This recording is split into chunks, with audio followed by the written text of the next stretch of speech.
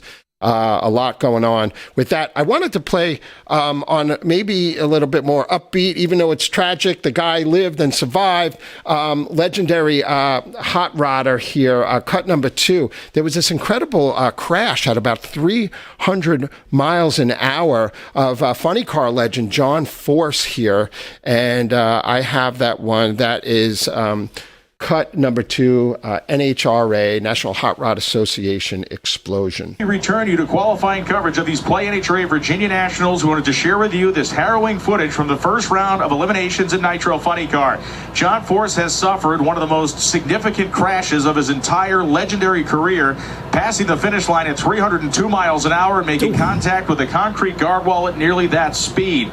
We will have full qualifying coverage following this footage. You will tune back in tonight at 5 p.m. Eastern on FS1 to see the full race coverage. We will take you through every inch of what has happened to John Force. He did leave the racetrack, conscious, speaking to medical officials. 75 years old. John Force, just a legend in the business. Brought to you by Applebee's. Right? That's the way it sounded like.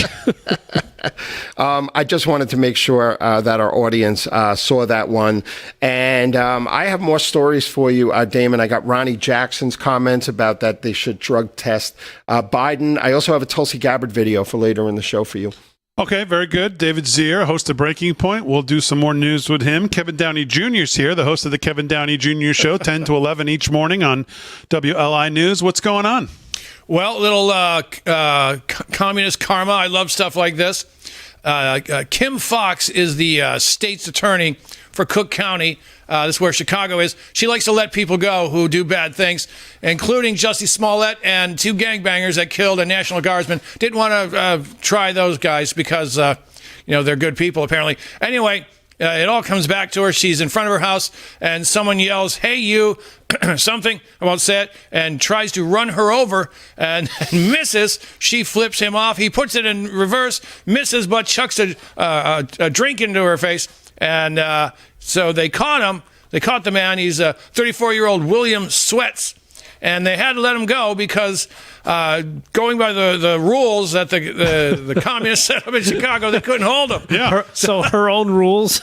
Her own rules came back to bite her. And this, remember, I can't remember. I'm going to screw up this person's name from Minnesota. Shivanathi Sathan Dwan, who she's. Bless you. Thank you. She's part of that, the Democrat farmer pinko thing up in Minnesota. She was like, defund the cops. And then some thugs beat the potato salad out of her. Broken leg, deep lacerations, bruising, cuts all over in front of my children. How dare they? And another one. Going back a little bit, Rep. Angie Craig of Minnesota. She's one of those farmer commies, too. Now, I love farmers, but they've got this crazy political party out there. She was in D.C. defund the police. And some thug gets on the elevator, again, beats the potato salad out of her and runs away. And I love when these idiots go, we got to defund the police, they're racist. And let me just say, of the people shown who committed these crimes, no MAGA hats. I didn't see one MAGA hat on any of these attackers. So little commie karma there for, and she's the worst. She's the worst of the worst. Minnesota's the worst of the worst. I mean, they want to not only reimagine the police force, they want to get rid of the police. They want to send in, therapists when there's a robbery at your home. That's what they want to send you. They want to send you a therapist or a social worker. And you know what? That right there is one of the 45 goals of communism, to take over the U.S. as entered into Congress in 1963. One of them is reduce police force and replace them with counselors. Yeah. Yeah, that's what they want to do. And of course, now, if you're one of the squad members from Minnesota, then you want your personal security. Like, what's her name? Right. She's Cori Bush. She's famous for this. She spends how much on her own personal security, but for you, no. Well, you can't have that. You need a therapist or somebody. But for me, I'm going to spend a couple $100,000 a year on your dime, most likely, to make sure that somebody with protecting me has a gun. Right. And she paid a chunk of that, mad stacks, to her husband. He's my security guy now. I mean, it's nice work if you can get it. Yeah. Yeah, that's the way it works. That's the Fonnie Willis move.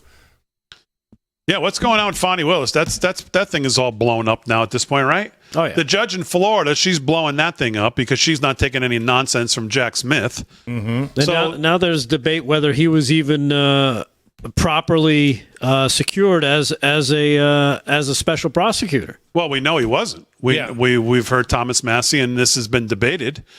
Just recently, I think last week while I was off, I was listening to somebody debate. Was it it may have been Massey in one of these hearings? I think it was. I think Jack Smith might be unemployed in a little bit. Yeah. He was not properly approved. I think he has to go through Congress for something like this, and they just said, let's get the shark we want. Of course, if this is the mistake that Democrats make. If they had gone through Congress with this Republican Party, he would have gotten approved. Yeah. Because the Republicans won't defund anything. Because they won't do anything, because the shutdown is always more important than actually what we actually believe in a defund fight on anything is beyond this party. So see, if they had thought this through and thought, let's see, these Republicans are pretty much pathetic. Let's put them through and they'll fund it anyway. So we could actually do this the right way. See, that's the mistake they make. You guys talked about Fani Willis. These judges in Atlanta are out of their mind. Did you see the highest paid judge in Atlanta, this probate judge, cursing and punching cops at a nightclub? I did see that. Yes. Unbelievable. I think we have that Christina clip Peterson. Yeah, it's all over the judiciary. This is why we got a huge problem in this country with the judiciary. They're all nuts. All right, we're back right after this. Little vocals, Harry, huh? Everyone folds, your fork still holds your place in your bed, showing no regret. Close your eyes to hide your lies, roll the dice. You got me tiptoeing around you like you're made of glass. Got an invincible fence, letting everyone know not to trespass. But you're bound to break down, bound to lose, bound to get knocked right out of your boots when I use my witchcraft. You're playing it cool, bending all the rules. Talking way like too catching loud, a fish. and you're talking rude. You're playing a game, driving me insane. Your heart is back, and it's a fact, no turning back. You got me tiptoeing around you like you're made of black. Yikes. Got an invincible fence, letting everyone know not to trespass. What's that? You're bound to break down, bound to... Harry was dancing. I've seen him. I've Have seen you him in seen him action. dance, like, You're welcome, Have America. you seen Harry dancing out in the wild with like real people? I have. I saw him doing the bus stop somewhere. You saw him at a bus stop somewhere? Doing the bus stop. Oh, what is the bus stop? Bus stop. It's a song. It's a dance. You're showing your age, David. I know. I don't know what the hell the bus stop is. Oh my God. Holy moly. What else do I have? Ah, shit. No, I don't. Nobody gave me anything. I'll double check. Usually Fran sends them. I know Billy well, yeah. What'd you say? I've had him on the show. I've talked to him for years. Probably me, because he's a former customs guy on the Mississippi River. I gotta find it. You know, we talk a lot about the communists. Yeah, but I don't know what day it was. I can bring it up if you want quickly with him. If you can, I gotta look come for it. Let's talk about the debate. Yeah, there it is. I found it. But he spent years on the Old Miss as a customs guy, rescuing commies who would jump. Yeah, this AMAC raid. I got it. That's not going to be relevant tonight, but well, he's a big RAV guy.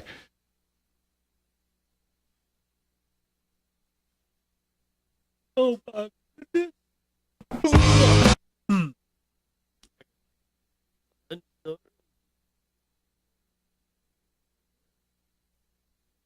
Kev, do you have more stuff? Couldn't tell if you had another something behind that or. Oh yeah, if you want to talk about how hot it was on the weekend, the shootings were going crazy. Yeah, 14 mass shootings. Everyone's only talking about the white guy in Arkansas because he's white. Wait, yeah, well, I hear that. Are we doing a read here? Yeah, I have new crime numbers in Philly for you. When I go, I'll follow up your stuff. And then here's Jamal Bowman thing beating his chest. Do you have the interview stuff too? No? I don't think so.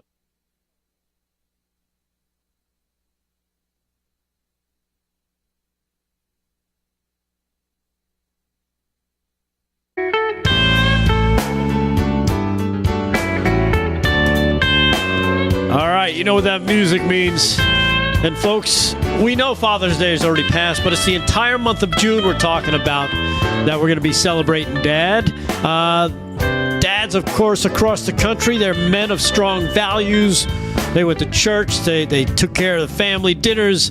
They honored the flag. These values shaped our homes and our growing ups. And dads taught us how to stand up for our beliefs, cherish our loved ones, and appreciate our freedoms. And so this entire month, to celebrate the dads, the fathers out there, we found the perfect way to honor that legacy with an AMAC membership. AMAC, the Association of Mature American Citizens, champions the values of dads across the country, instilled in you and your youth, your faith, your family, and your freedom. It's amac.us/Studio 6B if you want to find out more about the great stuff they do and take advantage of this AMAC membership deal.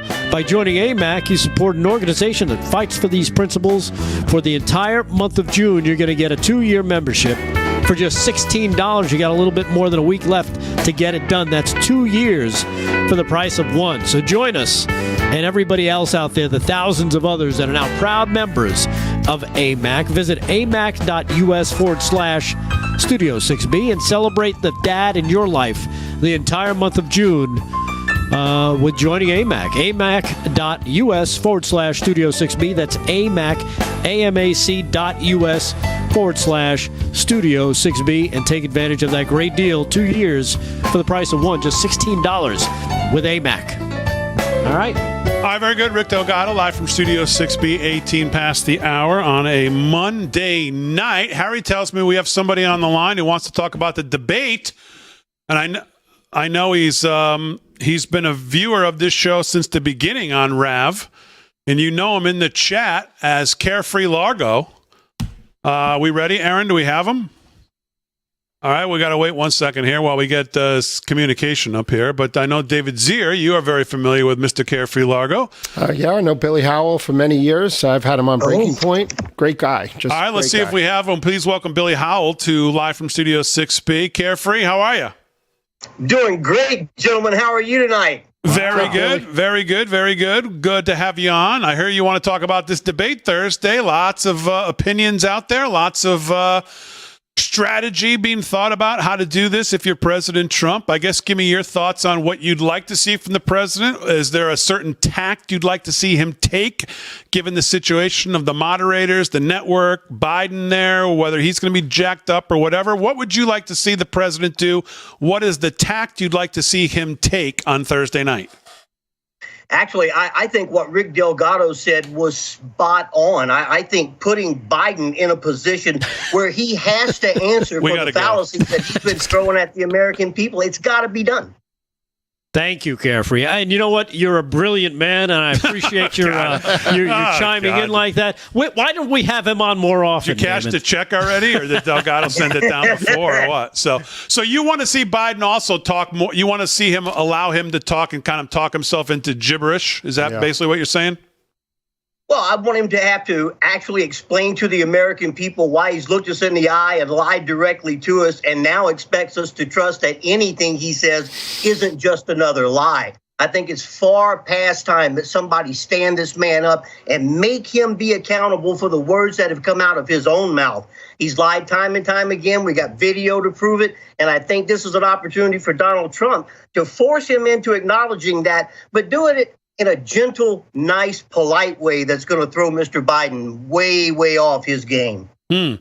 Now, what we were debating, because my thing has always been that the president should always play the "Are you better off now than you were 4 years ago?" in everything he does, because the answer has to be no to almost everything. And we were trying to debate, if this thing's an hour and a half long, what topics could even left-wing propagandists like Dana Bash and Jake Tapper come up with to keep Biden away from having to actually defend and reflect on his own legacy here for 3.5 years, which is pretty much horrendous. It is horrendous across the board, other than abortion, which if the president goes in prepared, he'll be prepared with the fact that the number of abortions since Roe v. Wade was sent back to the states is actually up in this country. So I don't want to hear arguments about, it's taking away rights and women can't do this. I mean, because they're finding a way, because the numbers are up. So what else could they talk about that the president could actually defend his position on? Well, I think the main thing that they might be able to do with President Biden is lean on how he's given new meaning to old words, like abortion. To abort has never meant murder. You can abort any kind of an operation. It does not mean murder. Murder may be the ethos through which you go through to abort an operation, but to abort does not mean to murder. But in Joe Biden's world, that's exactly what it means. Maybe it would be a good idea to have him address that. Okay. Besides abortion, what other topics do you think that, what other topic could be pro-Biden in this debate? Damon, if I could just add, J6, the New York City conviction, Billy, do you think it'll be smart for them to hammer on those things? I do. I absolutely do. I think, especially given with the verdicts that are anticipated to come down from the Supreme Court here in the very near future, as well as with all the other facts that have simply been interjected into the case since Donald Trump has been there, that not only should Donald Trump's cases be thrown out, but those that are associated with it, with the J6ers, they ought to be thrown out. They ought to be released immediately. Joe Biden ought to have to explain why they've been treated as political prisoners in a free country like the United States. And above and beyond that, I also think that they ought to, the J6ers, should be given the right to sue the federal government. And maybe Joe Biden should have to address exactly what he thinks that could look like, because these people have been wrongfully imprisoned, and they now have a means through which to pursue this in court to get money back for monies that they've lost. They certainly can't be recouped for time that they've lost with family and friends, but there is a monetary value to the time that they've spent there, and it is certainly a great, great value to whatever lawyer is smart enough to pick this up. All right, Carefree. Everybody knows you from the chat. You spend a lot of time in the chat, obviously, on Rav, supporter of all shows on Rav. We always appreciate that. Give me the sense, the pulse of the chat. when it comes to this debate Thursday, some of the topics we've been talking about. What are the RAV viewers? What's going on in the chat? What do you think the number one thing is going into Thursday night? The RAV viewers and our ravagers, as I call them in the chat, Dave. Yeah, he coined it. They have two schools of thought about this. And I'll be as frank as I can be. The first school of thought is that Donald Trump is going to go into this debate situation and beat Joe Biden up so bad that he's going to have a stroke on stage, and that's going to be the reason they're going to usher in someone to replace him. Okay. The other half of the thinking is that Trump has already won the debate simply by showing up. And the smartest, best tack that he can do is force Joe Biden into defending his own positions, defending his own lies, defending his own vice president, who's done absolutely nothing, and maybe explain to us why he's not really the person in charge making the decisions. It's no more complicated than that. People in the chat are ready for a throwdown on Thursday night, and I have a suspicion that the chat here on RAV is going to be flying like it never has before. Well, and this is the place to watch it. On Real America's Voice, Thursday night coverage, I believe, starts at 7 or, maybe 8 before. No, I think it's 7 o'clock right before. And I think the debate is, 8 to 9:30? Something like that. Or something like that. So, but it doesn't matter. We'll just lock it into RAV. That's all you have to worry about. Just turn on RAV, lock it in, get in the chat, watch RAV, and you'll be set for a great Thursday night. Carefree, it's going to be an exciting night. It sure is. Thanks for joining us, Carefree. Absolutely, and if ever you want to call, you can call my Zen phone if you want. Love you, I only call red phones. All right, Billy Howell, Carefree Largo, right here. Live from Studio 6B. We're back with more news right after this. Thanks, Aaron. Thanks.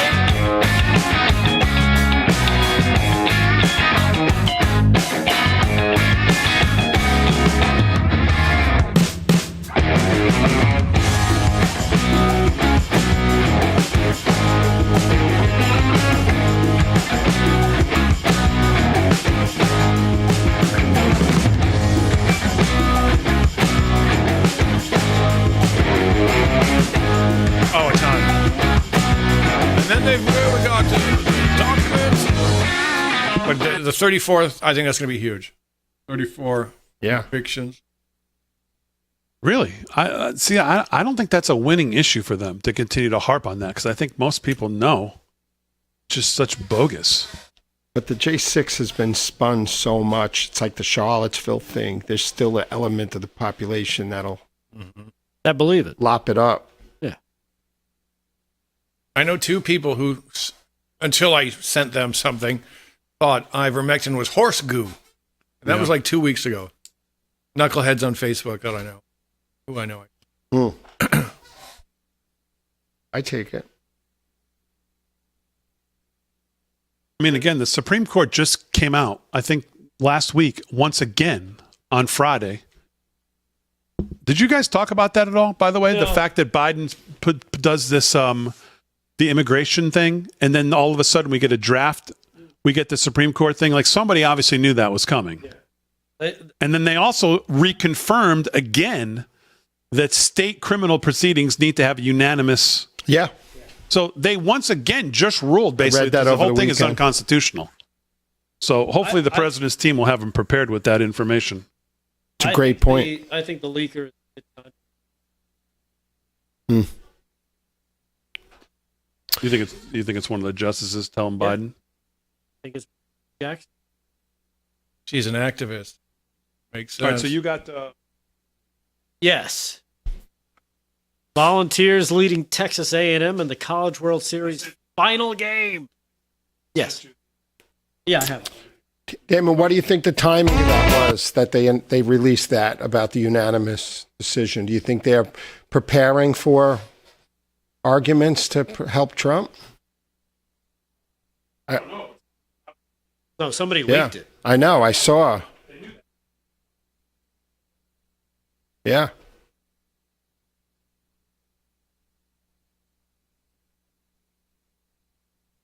But they were panicking because they knew it was going to help Trump.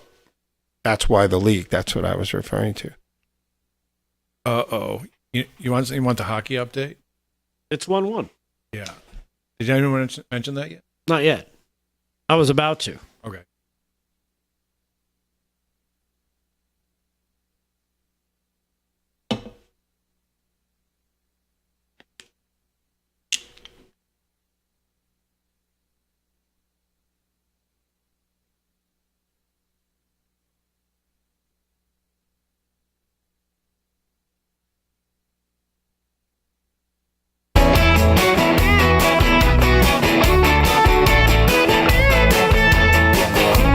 Live from Studio 6B, Real America's Voice on a Monday night. Kevin Downey Jr. is here. You can go to his website, KevinDowneyJrShow.com, if you want to find out everything about his entire life. It's all there. It's all on the website. It's the Ashley Biden diary of yes, radio you can find websites. out who he's showered with, who sniffs him. Oh, it's a wonderful website. David Zier is here, of course, the host of Breaking Point. He'll be back in just a little bit with some news.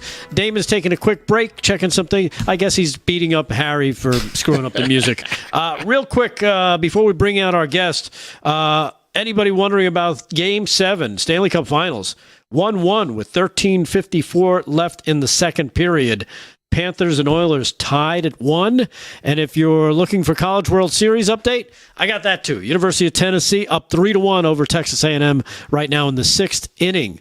So two huge finals happening tonight. But let's not make her wait any longer. She's been a guest before. She's a naturopathic doctor based out of Los Angeles, California. We're talking about Dr. Holly Lucille. How are you, Dr. Holly? Guys. Welcome back. How are you? Thank you so much. You seem like you have the most fun job in the world. Almost. Hey, before we get started here, Dr. Holly, for anybody who may not have seen you before, give everybody a little bit about your background and what you do. Yeah, thanks. So I'm a naturopathic doctor. What the heck is that? Okay. Very, very similar to an allopathic or Western trained doctor, but our philosophy is like identify and treat the cause, treat the whole person, think about things in a very holistic manner, but focus on the individual, and prevention is the cure. Yeah, and you're looking at things to tackle them from a natural point of view, correct? Yeah, I mean, I think both my parents were pharmacists, and I think Western and allopathic medicine offer so much. But I think there are least invasive ways to diagnose and treat first, and using evidence-informed and evidence-based natural remedies have a place, and that's what I'm here to talk about. Yeah, and now specifically, you're talking about liver health formula, correct? Yeah, liver health formula by Pure Health Research. It's an incredible formula.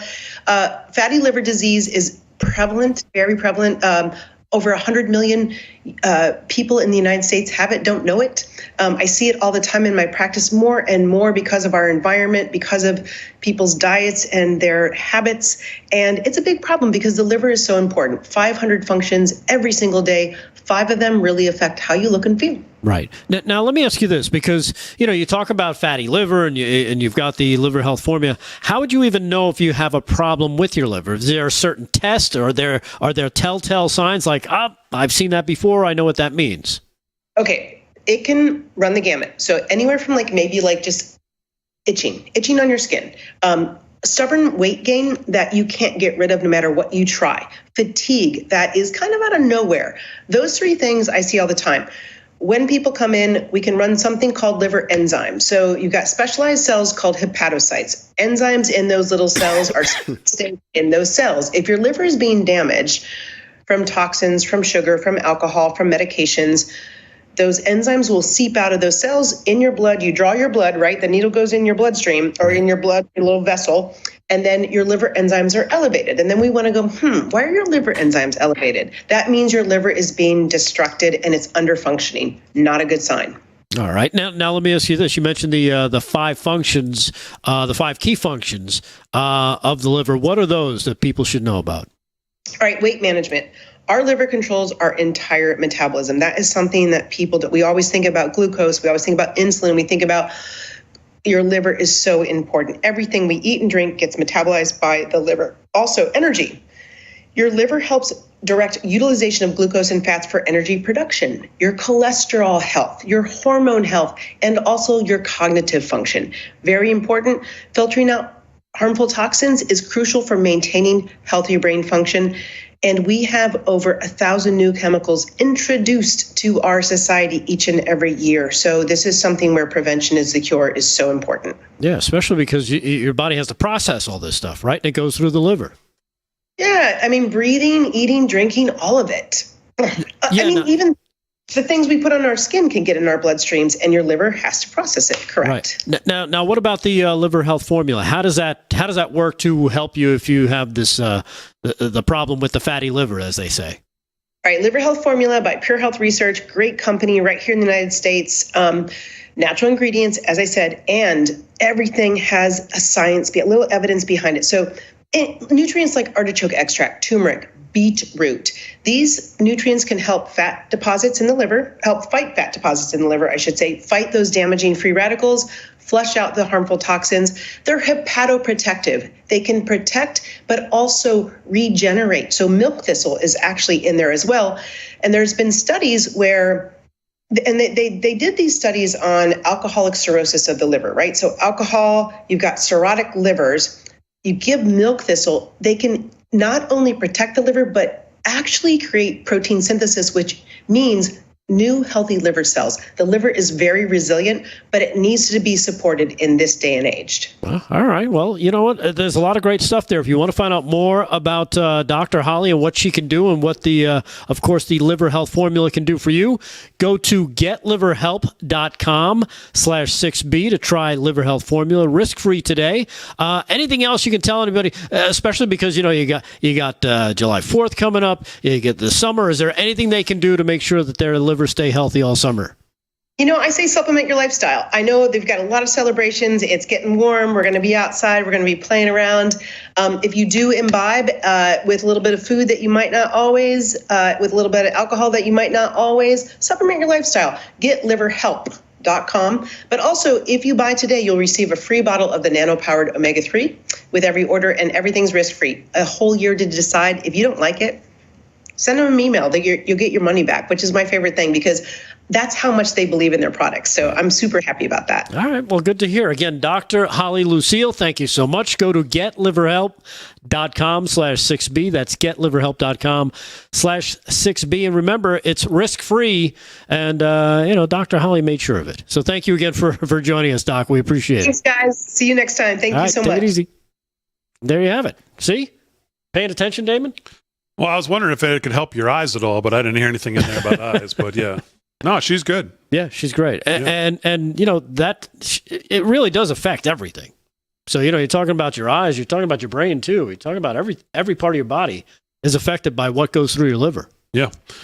All right, very good, Rick Delgado. Nice job. Holly Lucille, always a pleasure to have her on. David Ziers here is going to do some news. Kevin Downey Jr. is here as well. We talked about the debate, and I have to say, I think I'm kind of in line with Matt Walsh here on his Twitter tonight. And this is, I know he says, I must confess that I'm pretty tired of the debate moderators are biased outrage cycle on the right every 4 years. Yes, they're biased. We know they're biased. There's only one solution to that. Refuse to participate in debates hosted by bias apparatchiks of the Democrat Party. If you don't like that solution for whatever the reason, then there's really no complaining. Yeah. It's the same with the trans thing. If a trans person, a trans boy or man shows up to your competition, the girl should just say, you know what? We're not playing this game and walk away. Go ahead. Have your one-person race. Enjoy. Let's see how much fun that is. Yeah.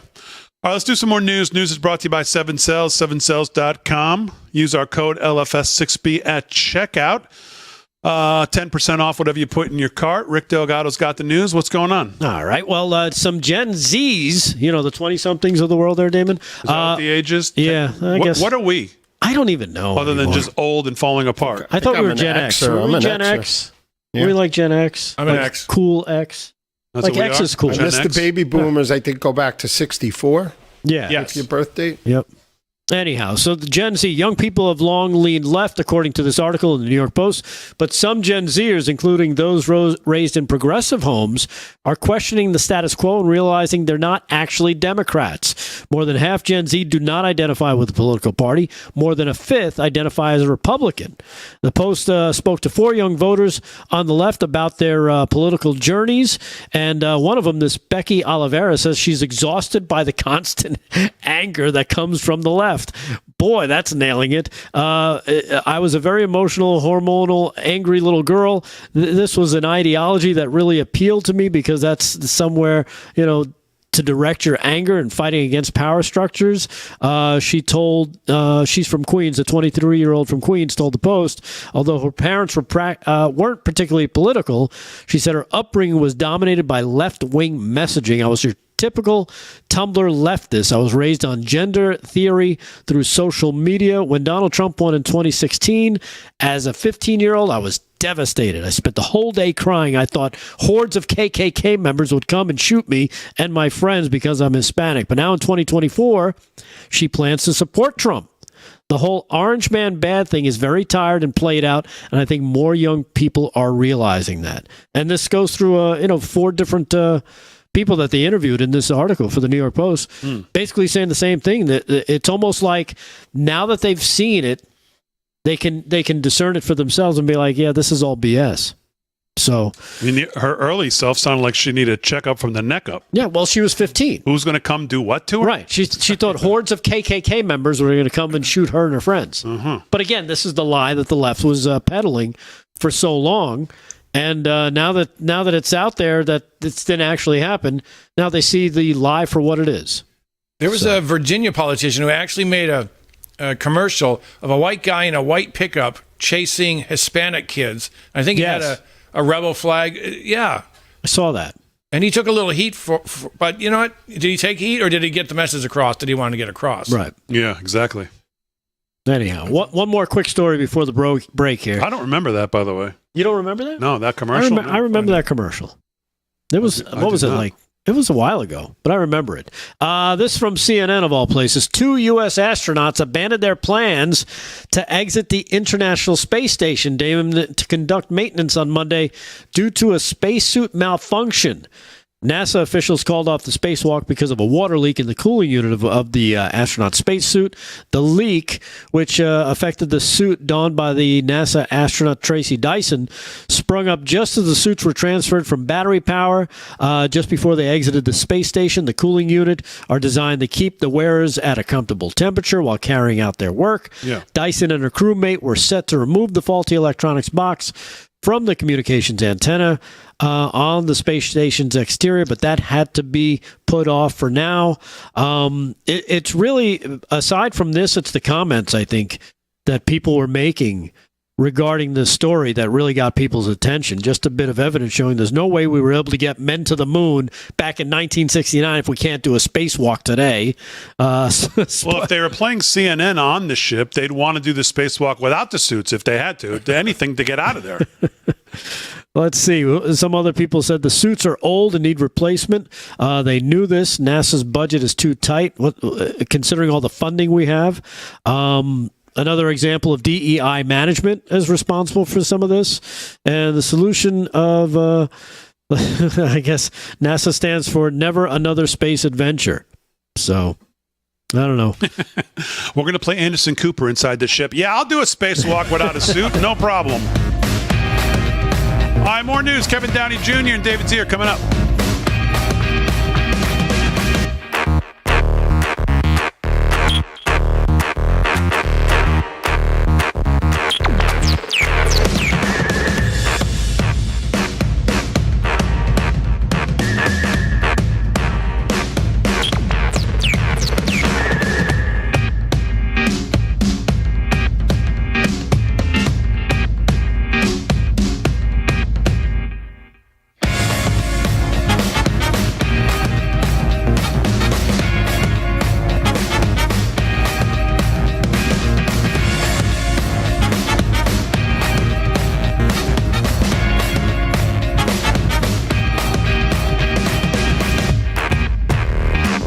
So, Damon, that ad was targeting Ed Gillespie. Oh, it's a peckerwood. That means redneck running around. That's my favorite word for redneck. By the way, Ed Gillespie. Ed Gillespie is the Republican, right? Yeah. Ed Gillespie was half of Gillespie and what's my friend, the Democrat there, who shared a company with him, Jack. Not well. I always think of Jack Welsh, not Jack Quinn. Quinn and Gillespie. Old Jack Quinn, who I was friends with, who I agreed with nothing politically, but he was a sweetheart of a guy. Quinn and Gillespie. That was their. That was their company. What was their shtick? And Ed Gillespie was first? Half of what? Did they do Who's on First? Were they comics? No, they were whatever you call it, down there in D.C. Old Jack Quinn. Jack was on CNN for a while. I don't know where he is now. Oh, we do. Oh, we have a Slick Rick update. How long is it? We do? Yes. Okay, that's cool. What, a video? Yeah. Wow. Video. Do you still have the pictures? Is this the first? Cool. Is this the first we're going to have? Oh, you did? We had an update on Friday. We didn't have video on Friday. He didn't get his, but we had pictures. Oh, wow. Okay. Cut 12. All right, so we got a lot to do here because I want to get to David and Kevin. Pick 3. The 2 interviews kind of threw the whole thing off here. We have no time. We could do we'll do the Slick Rick first. Just get it out of the way quick. I could save some of my stuff for tomorrow. It's okay. I'll just do some quick things. Me. We got to get new chairs in here. Yeah, that's what we need. We need 4 nice, bigger, comfortable chairs. Get rid of these. These things are falling apart. Okay, well, we need them. Harry, music. 30 seconds. There, and I got 40 seconds.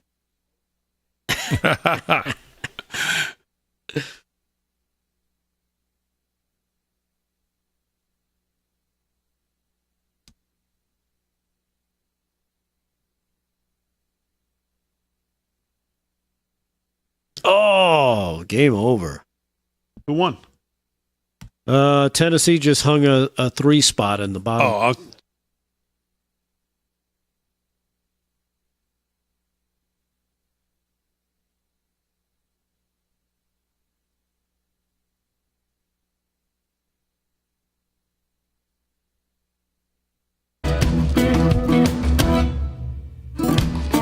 All right, 13 to the hour, live from Studio 6B. We got a lot to do here in this last segment. A couple interviews tonight. It was eating into the time. We have a Slick Rick update. Yes, I heard. Now, you guys had one, I guess, Friday? We had a Slick Rick update with only photographs that he sent of his Prince Purple pilgrimage out in Minneapolis, Minnesota. Well, we now have video. And now we have 2 new pictures, according to Aaron. So let's see those let's see first. the pictures first, Aaron. Picture number 2 let's here. Let's see the first picture. Okay. Slick right. with... That's a different costume as well. Each picture is different outfit. Okay, let's see the next one. Next picture. He went a little Looks green. like he's in front of a camera there, getting interviewed. Okay, now we have video, you're saying, right? Video. All right, now, according to this, he got pulled up on stage for an unreleased Prince song called Friction. Friction. Him and 4 ladies. Okay, but there might be some friction back at home. But let's go full screen here, Aaron. Let's see this. Oh, that's not the same.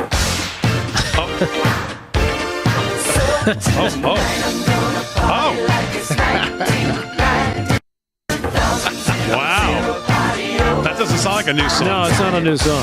He said he was pulled up. When I spoke to him on Friday, he said he got pulled up. Look at the slickster go there. Oh, with the arms.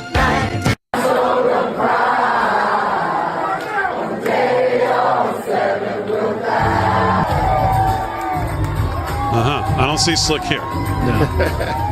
He's got to be there somewhere. I don't see him. All right, well, the dancing one was good. He could be on stage. It could be. He wants us to play this one? Okay, but where is he the one holding the camera? Okay, enough of this. Yeah, enough of that. All right, there you go. So there's the Slickster. He'll be back on Wednesday night to defend himself. So let's do some news here quickly with David Zier, the host of Breaking Point. Then we'll go to Kevin. What's going on, Mr. Zier? Well, in L.A., serious stuff going on. You'd think it would be 1930s in the street. And we have here, I had the cuts here. Hold on one second. No, this is not Germany in the 1930s. Cut number 4. What is going on in Los Angeles? So in Los Angeles, pro-Palestinian protesters also were not only chasing Jewish people down the street. They're assaulting them in front of the synagogue. Assaulting and blocking access to a synagogue, the Los Angeles, in this Pico Robertson neighborhood, the Adas Torah synagogue. This is just amazing. It's amazing to me, and I just thought everybody should see what is going on, reminiscent of a time about 80, 90 years ago in Germany. Not good. Definitely not good. I wanted to play a quick video here and another note here. Tulsi Gabbard, there's this brand that was banned by TikTok. They banned advertisements from XXXY Athletics.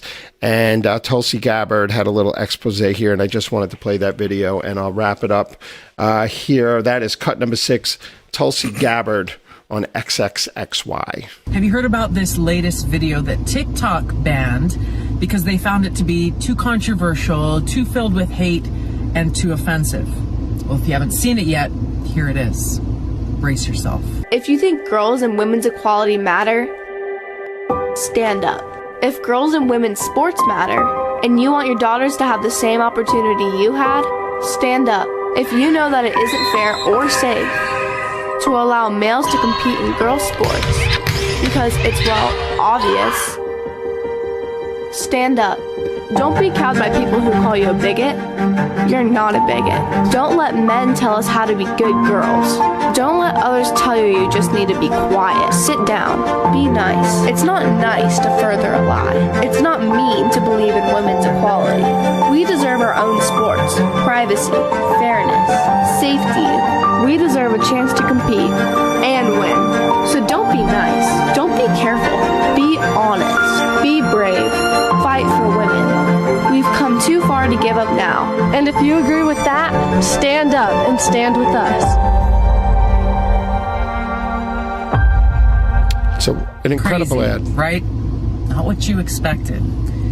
It's a sign of this insane time that we are living in, where something that is undeniably and objectively true, the biological differences between men and women and boys and girls actually exist. There is such a thing as a woman and a girl that is distinct and different from a man or a boy, is deemed ban-worthy by TikTok. Yeah. Yeah. So I just wanted to keep our eyes open. Show what that. is We going can blow on that up. And but go to xx-xyathletics.com. They've got great marketing, right on point. So yeah, she's right. I mean, if we had seen that commercial when we were in high school, we'd be thinking, what's the point of it? What are they making? Why are we even playing what are we this, doing right? here? Right. What are we watching? What's the point of this? It's amazing how far we've gone into cultural Marxism. In one generation. Yep, in one generation. And that, again, is one of the 45 goals, promote degeneracy. Yeah. And that's what this is. All right, David Zier. Make sure you watch David on Thursday night. Of course, he'll be here this week, but Thursday night on the debate coverage from the America's First Warehouse, and Saturday morning on Breaking Point. Kevin Downey Jr., the host of the Kevin Downey Jr. Show, each and every weekday morning, 10 to 11, right here on Long Island, New York. 103.9 LI News is with us. What else is going on in your world? Well, let's call this Not the Narrative Crime Update. Now, we've all seen the video of the crazy Peckerwood down in Arkansas, the mass shooter, 14 people shot, and 2 or 3, maybe even 4 have died by now. We're seeing that one a lot. What we're not seeing are the other 13 mass shootings that took place in all the usual, mostly all the usual big blue toilet cities. We've got Trenton, New Jersey. We've got Louisville, Kentucky. We've got Washington, D.C. We've got Rochester, New York, which has really gone downhill. Worst, yeah. Yeah, people don't. It doesn't always make the list of crappy towns, but it's going to. It's headed that way. And of course, St. Louis wouldn't be a shoot 'em up. Wouldn't be a festival of lead if we didn't have St. Louis in there. Yeah. Dayton, Ohio, which another people should keep an eye on that. That town can go either way. Columbus again, of course. But Canton, Mississippi, that's a town no one's heard of. I write. I do a lot of mass shooting stuff at pjmedia.com, and I'm digging into these. And the reason you're only seeing that one is because thus far that's the only one with a white guy.